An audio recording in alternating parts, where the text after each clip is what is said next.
Welcome to Beyond Great Sex, the podcast that will revolutionize your sex life. I'm Morgan Horn. I'm a sex and intimacy coach, and I am going to give you the tools to create the mind-blowing sex life that you've been craving.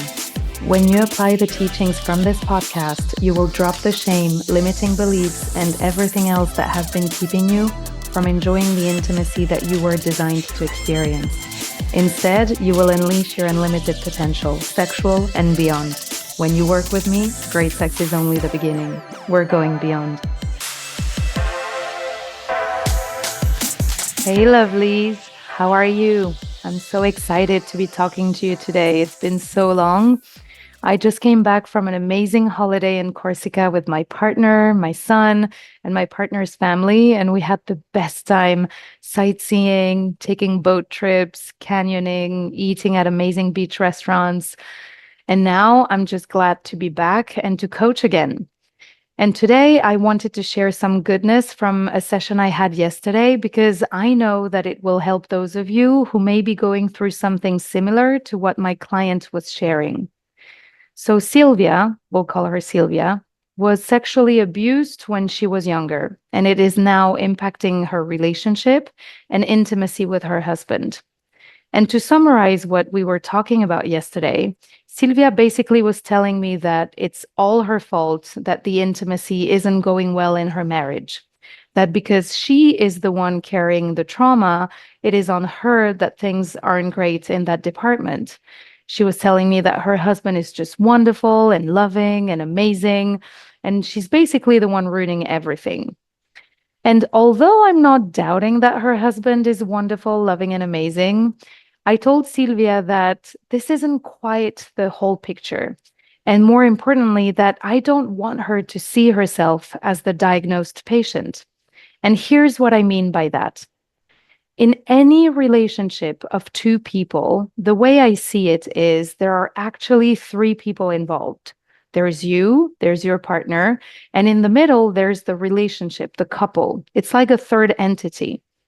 And so while it is true that Sylvia has some inner work to do to heal from her traumatic experience and to be able to feel safe and secure again, to experience desire, pleasure, and all the juicy stuff in life, that doesn't mean that she is responsible for all that she and her husband, create together in their relationship.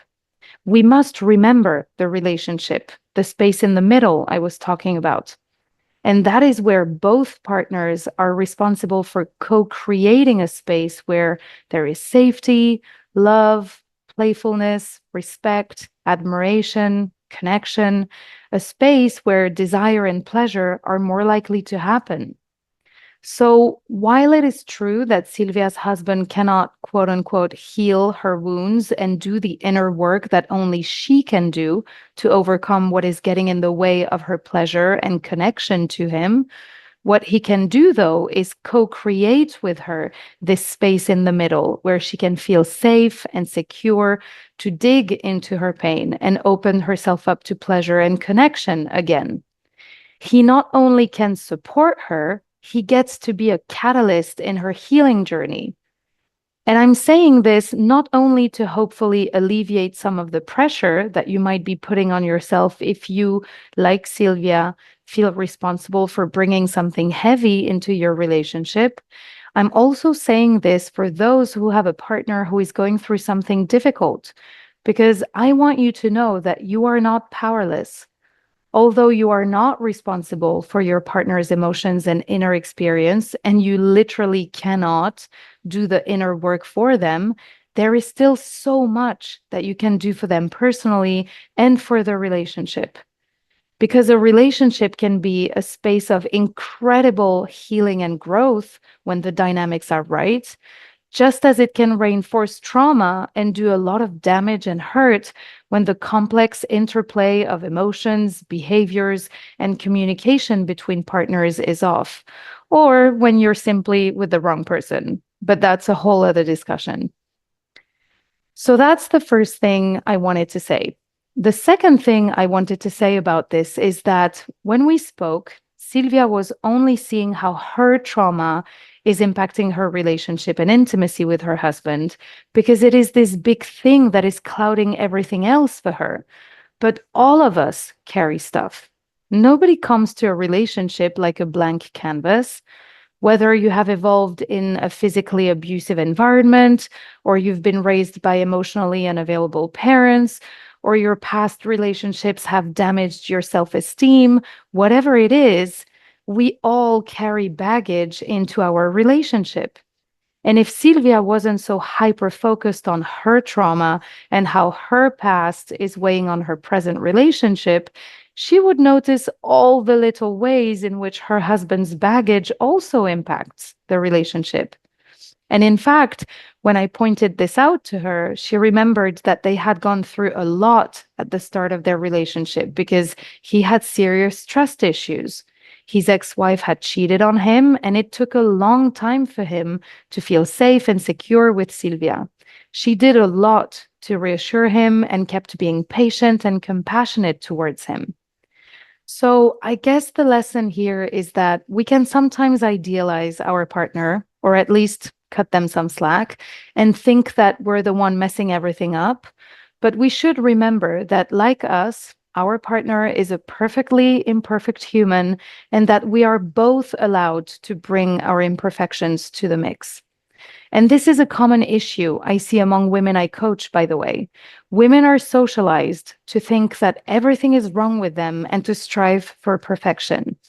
If only you knew how often I hear women telling me that they're not good enough, that they don't deserve their partner, or that they're afraid that their partner is going to leave at some point when he realizes that they aren't perfect.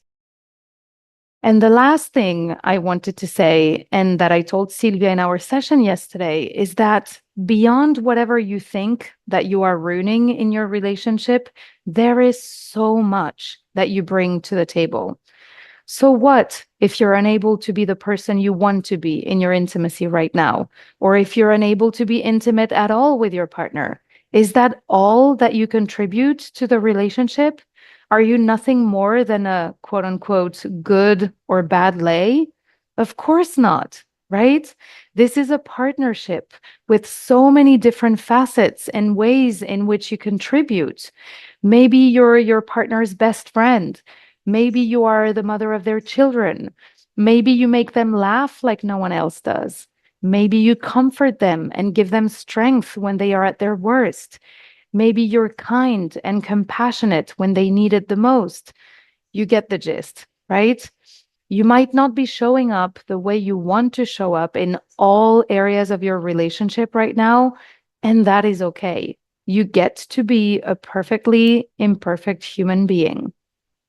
So, in summary, lovelies, if you are currently beating yourself up, thinking that you are responsible for all that isn't going well in your sex life with your partner, or whatever other area for that matter, here's what I want you to remember.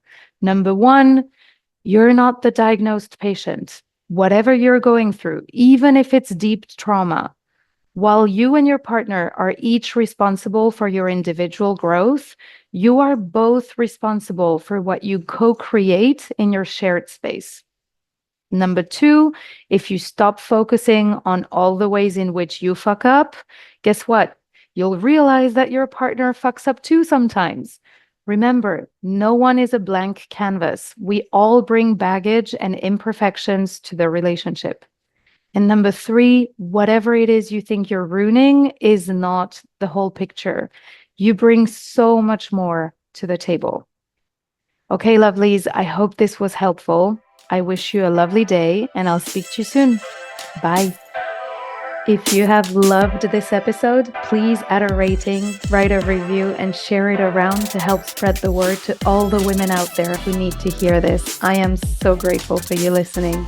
And if you are ready to take this work deeper, book your discovery session with me at www.morganhorn.com. That is morganehorn.com. We will explore any issue you would like help with, and you will learn all about my coaching program so you can get started on creating the sex life of your wildest dreams. I will see you there.